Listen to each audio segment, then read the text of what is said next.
Notre invité ce matin, et j'en suis heureux, Adrien Quatennens, député du Nord, numéro 2 de la France Insoumise. Adrien Quatennens, bonjour. Bonjour Jean-Jacques Bourdin. Merci d'être avec nous. Je voudrais commencer par une petite mise au point. Ensuite, nous entrerons dans l'actualité de plein pied. Vous êtes là, Jean-Luc Mélenchon, lui, nous censure depuis le 17 octobre 2018. Je vois sourire, mais c'est la réalité. La veille, il était venu le 17 octobre 2018. La veille, perquisition chez lui et au siège de la France Insoumise, dans le cadre de l'enquête sur le financement de la campagne présidentielle 2017, enquête aussi sur des emplois présumés fictifs au Parlement européen. On se souvient de sa colère, de son appel lancé aux militants pour venir défendre le siège du parti. C'est un coup politique. La République, c'est moi, hurle-t-il. Bien, Jean-Luc Mélenchon est condamné à 3 mois de prison avec sursis et 8 000 € d'amende. Ce sont les faits. Le 17 octobre 2018. Il est donc ici, à votre place, et nous revenons sur ces faits, avec les images de l'émission Quotidien. L'interview est animée, mais Jean-Luc Mélenchon a pu s'expliquer, il est calme en sortant du studio. Depuis, censure. Je l'ai invité, je lui ai écrit à de nombreuses reprises, aucune réponse. Alors, il a le choix et le droit de ne pas venir, Adrien Quatennens, mais je me dois ce matin de répondre aux auditeurs et téléspectateurs qui me demandent pourquoi Jean-Luc Mélenchon ne vient plus. Alors je rappelle simplement 2 phrases dites par Jean-Luc Mélenchon. La liberté d'expression, c'est pouvoir dire ce que l'on souhaite. Il a cette liberté ici. Et puis une deuxième phrase. Jean-Luc Mélenchon a aussi dit « La haine des médias et de ceux qui les animent est juste et saine ». Alors, je ne veux pas croire, Adrien Quatennens, qu'il ne serait... Je finis. Non, je finis. Je ne voudrais pas croire qu'il ne serait qu'un censeur qui, au lieu d'être utile à ses idées, se voudrait avant tout important. Alors répondez-moi, expliquez-moi, parce qu'on a besoin d'explications. Bien, bonjour Jean-Jacques Bourdin. D'abord, j'espère que, je ne sais pas combien de temps ça vous a pris cette mise au point, j'espère qu'on va avoir l'occasion de déborder un peu plus. 1 minute 30, non. Je vais vous dire une chose, Jean-Jacques Bourdin. On n'aura pas l'occasion de déborder. Jean-Luc Mélenchon, alors d'abord, vous avez reçu d'autres insoumis que moi à cette table depuis la dernière fois que Jean-Luc Mélenchon est venu, mais vous choisissez aujourd'hui, pour une raison qui m'échappe, pour régler vos comptes avec lui par mon intermédiaire. Moi, je vais vous dire une chose très claire. Vous êtes numéro 2 du parti. Non, mais je vais vous dire une chose très claire. Je règle aucun compte. D'accord, tout le monde l'aura compris néanmoins. Bon, écoutez, c'est assez simple. Jean-Luc Mélenchon, à l'époque où il venait chez vous régulièrement, oui. Et je crois d'ailleurs que ça faisait aussi vos affaires mutuelles en quelque sorte, y compris les vôtres, parce que ça a de l'intérêt. Mes affaires ? Non mais c'est intéressant pour vous d'avoir aussi quelqu'un comme Jean-Luc Mélenchon, dont on sait qu'il fait de l'audience. Mais c'est intéressant. Non, mais, attendez, si vous me permettez que je réponde, Jacques Bourdin, parce que sinon on peut... Juste, la dernière fois que vous l'avez reçu, vous le receviez tous les mois. Vos interviews sont connues pour être des interviews plutôt franches, d'ailleurs, que vos auditeurs, téléspectateurs apprécient. Et Jean-Luc Mélenchon, ça lui convenait bien aussi, parce qu'il estimait que chez Jean-Jacques Bourdin, au moins, on se parlait franchement, on était contredit, et c'est ce qu'on recherche aussi dans la contradiction politique, mais il n'y avait pas de choses trappes ou de mauvaises intentions. Et alors, là, vous me mettez en situation de devoir me faire devant vous son avocat, ce qui n'est pas mon rôle non plus. Mais en l'occurrence, la dernière fois qu'il est venu, Jean-Jacques Bourdin, vous le savez, et moi j'étais téléspectateur ce matin-là, vous avez fait un choix éditorial qui vous appartient, qui a été de diffuser pendant votre interview des images, des perquisitions que par ailleurs toute la France a vues tous les jours à la une d'un magazine qui a décidé de les passer tous les jours, 30 secondes bien évidemment, les images, pas celles où Jean-Luc Mélenchon explique aux policiers allez-y, prenez tout, on n'a rien à se reprocher, les images que tout le monde a vues, vous les avez rediffusées. Jean-Jacques Bourdin, est-ce qu'il y a une autre interview de votre part depuis ces 2-3 dernières années où vous avez interrompu la discussion avec votre invité pour dire on va regarder des images. Moi, ça fait très longtemps, et d'ailleurs, je ne crois pas avoir vu d'autres interviews de monsieur Jean-Jacques Bourdin où vous interrompez la discussion avec votre invité pour montrer des images. Depuis lors, Jean-Luc Mélenchon s'est dit finalement, avec Jean-Jacques Bourdin, je suis traité comme parfois avec d'autres, et il l'a dit encore récemment, moi j'ai envie d'aller là où je peux, même avec de la contradiction franche. Il ne s'agit pas d'avoir un interlocuteur qui nous cire les chaussures, mais avoir de la contradiction franche, mais avoir la possibilité de parler sur le fond. Et il estimait qu'avec Jean-Jacques Bourdin, on le pouvait. Il a été déçu, c'est aussi son droit. Je discute avec lui, je suis devant vous, et j'espère qu'on va avoir le temps de parler de fond, Jean-Jacques Bourdin, et que peut-être, je l'espère, un jour, Jean-Luc Mélenchon reviendra sur votre antenne. Adrien Quatennens, d'abord, ce ne sont pas mes affaires. Je n'invite pas... Là, le compteur tourne et vous décidez de profiter de ma venue. Je ne viens pas depuis très longtemps. Vous me réinvitez pour régler à travers... Adrien Quatennens, le compteur tourne, vous avez raison, donc on va cesser cela, on va passer à autre chose. Mais je voudrais simplement préciser que je n'invite pas quelqu'un pour l'audience qu'il fait. J'invite quelqu'un pour la pluralité du discours politique. On est bien d'accord. J'invite quelqu'un pour que chacun puisse venir défendre ses idées. On est bien d'accord, mais convenez juste avec moi que de la même manière que nous, comme invités, nous avons intérêt à venir ici pour exprimer à ceux qui vous écoutent ce que nous avons à proposer, de la même manière, vous aussi, vous pouvez avoir un certain intérêt. C'est pour ça que je serais très content de recevoir Jean-Luc Mélenchon. Je pense que c'est entendu, mais si vous voulez avoir passé 5 minutes pour commencer l'interview, alors qu'il y a beaucoup de sujets d'actualité. Il y a des mises au point qui sont utiles. Une fois, c'est votre choix, et puis je pense que ma réponse aura été entendue aussi. Et il y a des mises au point qui sont utiles. Vous êtes un républicain, Adrien Quatennens. On est bien d'accord. Évidemment, vous êtes un républicain. Clair. Mais oui, c'est clair. Alors, je voudrais savoir ce que vous pensez de tous ces incidents qui se multiplient dans certaines communes, notamment en région parisienne, Poissy, Elancourt, Sartrouville, Les Mureaux, tout ce week-end. La défenseur des droits dit il faut lutter contre ces contrôles d'identité au faciès. Il faut une traçabilité des contrôles d'identité. Et elle avance une idée. Elle dit, pourquoi est-ce qu'on n'expérimenterait pas dans certains quartiers la possibilité de laisser ces quartiers sans présence policière, sans intervention policière? Qu'en pensez-vous? D'abord dire une chose, les images qu'on a vues de Poissy, de l'agression des policiers, sont inacceptables. Oui. Et il faut les condamner très fermement, condamner ces actes. Voir une chose, Jean-Jacques Bourdin, c'est qu'il y a un travail de temps long à faire dans beaucoup de quartiers. Quand on parle de la République, vous avez commencé par m'interroger en disant vous êtes républicain. Oui. Aujourd'hui, dans l'arc politique à l'Assemblée nationale, tout le monde est républicain au sens où plus personne ne défend, par exemple, le retour de la monarchie. Mais être républicain, ça veut dire quoi? Mais je veux dire une chose, les principes républicains, dont d'ailleurs aucun n'est conforté dans cette loi dont on va parler après, qui sera votée aujourd'hui à l'Assemblée. Quels sont-ils? La liberté, l'égalité, la fraternité. C'est sur tous les frontons des mairies et tout le monde le connaît. Est-ce que votre impression, Jean-Jacques Bourdin, c'est que liberté, égalité, fraternité se vit au quotidien sur tout le territoire de la République? Évidemment non. Alors je vais vous dire une chose, il y a finalement deux bouts dans les problèmes que vous citez. Oui, il y a des tensions dans ce pays.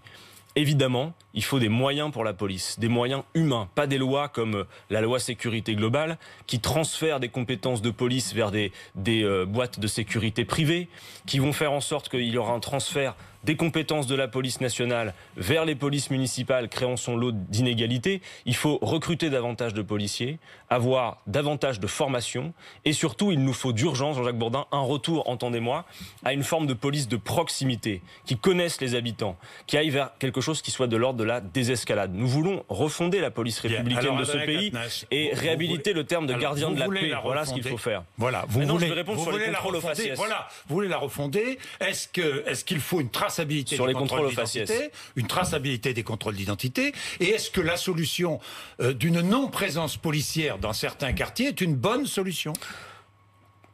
On n'a jamais vu, ou en tout cas très peu, un bandit ou un grand voyou être interpellé dans le cadre d'un contrôle d'identité. D'ailleurs, la défenseure des droits, dans ses propositions, rappelle que 95% des contrôles d'identité ne donnent absolument rien.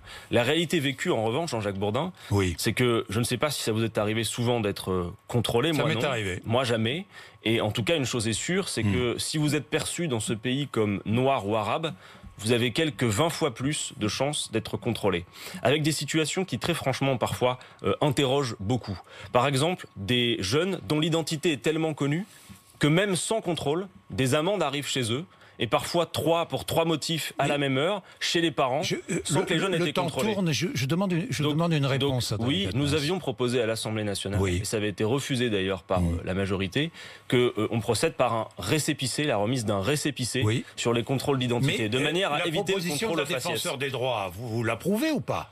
Qu'on expérimente des zones de la remise de ce récépissé, j'y suis favorable. D'ailleurs, nous sommes pour le généraliser. Des zones de la remise de ces récépissés. On expérimente des zones où, par ailleurs, il n'y aurait pas de présence policière, pourquoi pas? Ça se travaille, mais pourquoi pas? Vous savez, il y a eu des vieux débats. Déjà, je sais que en 83, il avait été discuté le fait de se dire les contrôles d'identité ne servent pas à grand chose, et donc, c'est pas avec des contrôles d'identité qu'on assure une meilleure sûreté dans ce pays. Il faut dire les choses. Sur le terrain de la sécurité. Et attendez, regardez, on demande des statistiques parce que regardez, par exemple, actuellement, quand il y a eu par exemple le couvre-feu, le confinement, le gouvernement a été capable de nous donner, Jean-Jacques Bourdin, le nombre de personnes contrôlées et le nombre d'amendes. Vous êtes d'accord? On avait des chiffres régulièrement. Oui, tout à fait. Pourquoi ne peut-on pas avoir ces chiffres pour les contrôles d'identité? Combien de personnes contrôlées et pour quels résultats? Pour quels faits, en réalité? Adrien Quatennens, parlons de sécurité encore quelques instants. Et vous faites des propositions en matière de réforme de la police, parce que vous voulez réformer la police de la cave au grenier, je crois, a dit Jean-Luc Mélenchon. Alors qu'il souhaite que la police qui encadre les manifestations soit désarmée. Ça, j'ai pas très bien compris. Alors, je vais vous expliquer. Expliquez-moi, parce que feront CRS et gendarmes qui seraient face à des black blocs, par exemple, qui pillent des vitrines ou qui incendient des voitures ou qui prennent les policiers pour cible? Alors c'est un objectif qu'il faut se fixer. Quand Jean-Luc Mélenchon parle, il dit que la police soit aussi désarmée que possible. Ça ne veut pas dire désarmée tout court. Mais je vous demande de regarder, par exemple, Jean-Luc Bourdin, ce que font les policiers dans l'encadrement des manifestations dans un pays voisin qui est l'Allemagne. Ils utilisent des techniques de désescalade. Il n'y a pas cet armement, il n'y a pas les lanceurs de balles de défense, les grenades de désencerclement. Ils ne sont pas désarmés, pardon. Regardez bien. Ils ont par exemple notamment d'autres techniques. Ils ont des chiens, mais ils font de la dissuasion essentiellement. Moi, je veux juste rappeler une chose, Jean-Luc Bourdin. Dans ce pays, vous avez des gens qui en ont marre d'être associés à des violents dans les manifestations. Et quand vous avez quelques centaines de personnes qui sont capables à elles seules de nuire à toute une manifestation, on peut s'interroger sur nos moyens. N'a-t-on pas les moyens de les empêcher de nuire et de les empêcher de faire qu'une manifestation dégénère? La question mérite d'être posée. Mais surtout, rappelez une chose. La police républicaine de ce pays, face à des manifestations, ne doit pas se vivre parce qu'il y a des consignes de la hiérarchie qui parfois sont un peu musclées, parce que c'est la hiérarchie qu'il s'agit de mettre en cause. La police républicaine ne doit pas se vivre comme adversaire de la manifestation. Vous avez des gens, Jacques Bourdin, qui aujourd'hui dans ce pays ont peur d'aller manifester. Leur rôle, c'est d'encadrer des manifestations et de permettre que dans ce pays, l'expression démocratique normale, et notamment la rue, qui est aussi la démocratie, puisse se faire sans violence. Qu'on puisse aller manifester avec, pourquoi pas, la poussette, les enfants, parce que c'est ça finalement, la démocratie également. Alors, Marine Le Pen, Gérald Darmanin sur France 2, c'était jeudi dernier. Était-ce, comme le dit Daniel Obono, un face-à-face répugnant entre extrémistes d'extrême droite? Jean-Jacques Bourdin, je vais vous dire une chose, on vit un moment étrange, dangereux, dont on va devoir dans quelques temps se rappeler.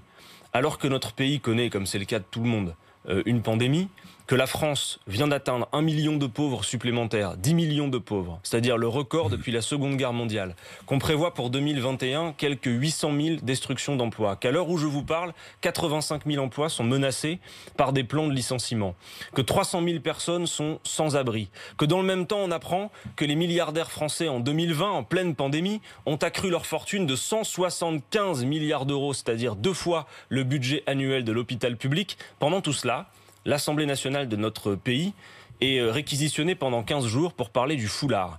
Et on a ce débat sur France 2, où on a un débat entre M. Darmanin et Mme Le Pen, qui ressemble à « passe-moi le sel, je te passe le poivre ». Madame Le Pen qui dit à M. Darmanin « votre livre, j'aurais pu le signer ». Lui qui répond « Madame, je vous trouve un peu molle ». Il y a un franchissement. Molle, Marine Le Pen? C'est ce qu'il a dit, Gérald Darmanin. Mais je vous pose la question. Plus molle que Gérald Darmanin? Écoutez, en tout cas, il y a une surenchère qui est détestable. Et moi, je vous dis une chose aujourd'hui, je pense à toutes celles et ceux qui ont voté Emmanuel Macron au 2e tour en 2017 pour faire barrage à Marine Le Pen et qui aujourd'hui... Vous le referiez? Vous l'avez fait? Déjà, premièrement, mon vote est secret. Je vous le dis. Bon, d'accord. Non, mais mon vote est secret. Est-ce que vous le referiez? Écoutez, très franchement, je pense à eux en me disant qu'aujourd'hui, ils ont à la tête du pays celui qui est le principal pourvoyeur, celui qui pousse dans le dos Madame Le Pen. Est-ce que vous choisiriez entre Marine Le Pen et Emmanuel Macron? Moi, je veux qu'on organise les conditions, comme 70% des Français le souhaitent, de ne pas avoir à avoir ce choix. Et s'ils se retrouvent face à face, est-ce que vous choisirez? Faisons d'abord en sorte qu'ils ne se retrouvent pas en face. Non mais Jean-Jacques Bourdin, c'est important. Mais clairement. Bon, je vais encore utiliser 2 minutes pour vous répondre si vous voulez sur ce sujet. Vous savez, Jean-Jacques Bourdin, quand en 2017, le second tour a lieu, on a parfois reproché à Jean-Luc Mélenchon le fait d'avoir pas été assez clair. Il a été très clair. Il a dit pas une voix ne doit aller à Madame Le Pen. En réalité, par contre, quand on interrogeait ses électeurs, notamment les Insoumis, on a fait un sondage à ce moment-là. Qu'allez-vous faire au second tour dans un face-à-face entre Monsieur Macron et Madame Le Pen? Vous aviez 3 blocs, 3 tiers. Un bloc qui dit moi j'irai pas voter. Un bloc qui dit je vais voter blanc. Et un bloc qui dit je vais voter pour que diraient aujourd'hui les électeurs de Jean-Luc Mélenchon? Écoutez, posez-leur la question. En tout cas, mais vous les connaissez mieux que moi. Sur les libertés et tout le reste. D'ailleurs, je vois qu'Emmanuel Macron lui-même s'en soucie, puisque au moment du débat sur la loi sécurité globale, c'est Monsieur Macron qui a dit à certains de ses ministres, il va falloir quand même que les électeurs de gauche, a-t-il dit Monsieur Macron, se rendent compte qu'il y a une différence entre nous, Madame Le Pen, sur le front des libertés, sinon on va être dans le beau drap en 2022. Moi, je vous le dis aujourd'hui, ce qu'il y a de dangereux dans ce pays.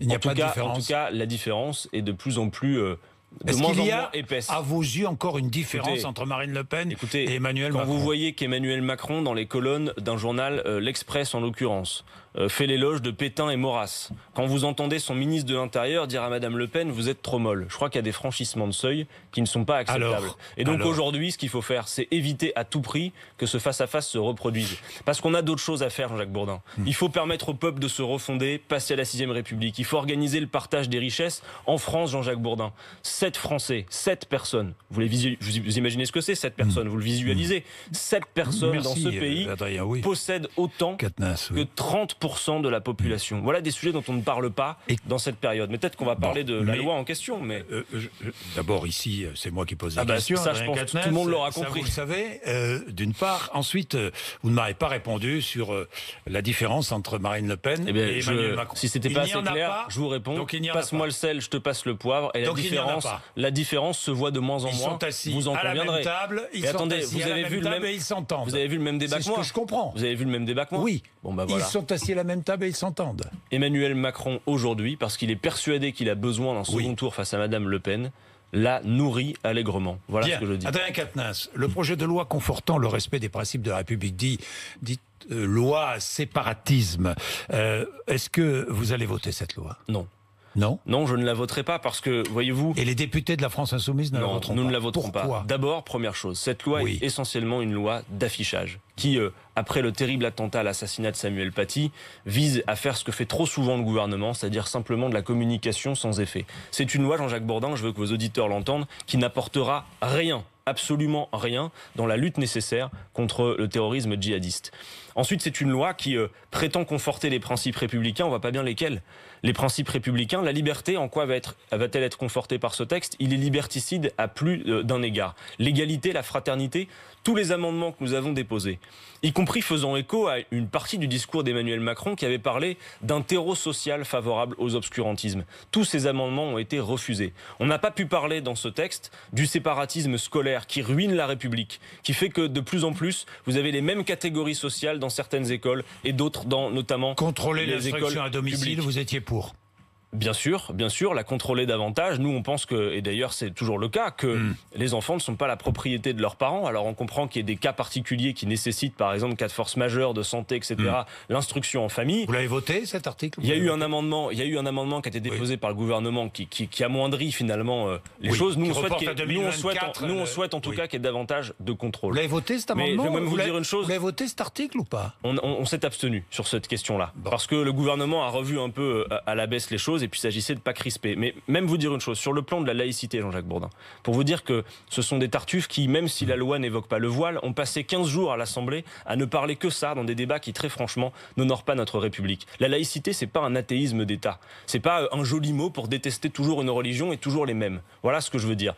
Quand nous avons fait des propositions pour renforcer véritablement la laïcité, la loi laïque par excellence, celle de 1905, celle de séparation des églises et de l'État, vous le savez, Jean-Jacques Bourdin, n'est pas appliquée sur tout le territoire de la République. Avec Jean-Luc Mélenchon, les Insoumis, nous proposons d'abroger le concordat d'Alsace-Moselle. Ils n'en veulent pas. Nous avons proposé, tenez-vous bien, qu'un élu ès-qualité ne puisse pas participer en sa qualité d'élu à des cérémonies religieuses. Jean-Jacques Bourdin, parmi ceux qui, dans l'hémicycle, distribuent des brevets de républicanisme et de laïcité, vous en avez certains qui ont participé, disons les choses, par clientélisme, à des ruptures de jeûne, de ramadan ou à des cérémonies religieuses. Vous ne verrez jamais un élu insoumis participer en sa qualité d'élu à des cérémonies religieuses. Et quand nous avons voulu, par un amendement de mon collègue Alexis Corbière, l'interdire, ils n'ont pas voté. Alors, quand on parle de l'ambiguïté sur la laïcité, j'attends que vous interrogiez vraiment tous les ambigus sur le sujet, car nous sommes clairs. Adrien Quatennens, un mot pour terminer sur l'annulation de la dette et surtout sur l'effort social envers les jeunes, parce que j'y tiens absolument. Est-ce que vous soutenez la proposition de loi socialiste qui souhaite la création d'un minimum jeunesse, 564 € par mois, avec un capital de 5 000 € à l'âge de 18 ans, une dotation annuelle, pas annuelle, universelle? La question est celle du partage des richesses. Je l'ai dit, Jean-Jacques Bourdin. Il faut imaginer, je vais aller vite, mais il faut imaginer la richesse produite comme un stock qui est très mal réparti. Je l'ai dit, 7 Français possèdent autant que 30%. Les 10% les plus riches possèdent 50% des richesses. C'est important, et j'en termine par là. Je vais vous répondre, mais regardez, le scandale de l'OpenLux qui a été annoncé. Vous voyez, quand on regarde les Français en leur disant la dette, serrez-vous la ceinture. L'OpenLux, qu'est-ce que ça révèle? Ça révèle que 15 000 Français fuit le fisc, donc en quelque sorte vole les contribuables français, à hauteur de 100 milliards d'euros chaque année, à travers des comptes notamment au Luxembourg. Les 37 des 50 familles les plus riches possèdent des comptes au Luxembourg. Et on n'en parle jamais. Vous imaginez ce que c'est 100 milliards d'euros par an? C'est 2 fois le service de la dette l'année dernière, par exemple. Donc quand on demande aux Français de regarder leurs chaussures, quand on voit que nos jeunes sont condamnés actuellement à grossir les files d'attente des banques alimentaires, quand on voit que, quand on demande simplement de dire mais endiguer la pauvreté de la jeunesse, évidemment le RSA, Jean-Jacques Bourdin, c'est pas la panacée. On préférerait qu'il y ait du travail à proposer, qu'il y ait de l'emploi, et d'ailleurs on a des solutions pour ça. Mais en attendant, le gouvernement n'a pas aujourd'hui de travail à proposer à ces jeunes, dont 1 sur 5 vivait sous le seuil de pauvreté avant la Covid, et qui depuis la pandémie perdent leur job étudiant. 1 sur 6 l'a perdu. Donc j'adjure le gouvernement d'entendre. Est-ce que vous soutenez cette proposition de loi socialiste? Bien sûr, il faut endiguer la pauvreté, en créer la condition. Pour ce qui est de la France insoumise, nous proposons le RSA jeune, mais plus globalement, au-delà de la jeunesse, que personne en France ne vive sous le seuil de pauvreté. On en a les moyens si on organise les conditions d'un vrai partage des richesses. Et si vous en êtes d'accord, il y a plein de propositions. Allez voir sur le site internet noussommepour.fr. Vous voyez, Jean-Jacques Bourdin, moi aussi, je fais ma page de pub. Mais vous voyez. Il est 8h54, tout s'arrange. 8h54, vous êtes sur RMC et BFM TV.